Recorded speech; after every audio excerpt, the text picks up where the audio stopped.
мектептің маңайына қазақ тілі деп мүддесін қазақтың мүддесі қорғалса, қазақтың тілі қорғалса, ертең осының аясында басқа ұлттардың да мүддесі қорғалады. Көбісі осыны түсінбейді. Бұған мысал ретінде бір тек қана Малайзия бар.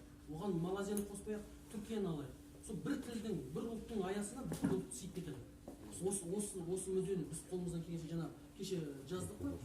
Алла қаласа басқа ұлттарды біз негізі мешіттерде жамағаттарды жинап не өткізіп жүрдік жаңағыдай басқа ұлттардың азаматтарын жинап жаңағы діндес шешен ұлттарын, ингуш ұлттарын жинап бірлік. Біздің жаңағы мақсатымыз жаңағы жетімімізді, жесірімізді түгендеу. Біз қараған жоқпыз, ұлтына несіне қарамай дүкен тегін ашып қойдық.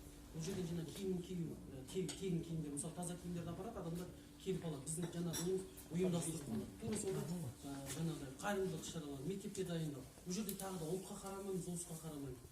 Осы ақ жолдың да аясына осыны жинаса, оларды да тыңдаса. Өйткені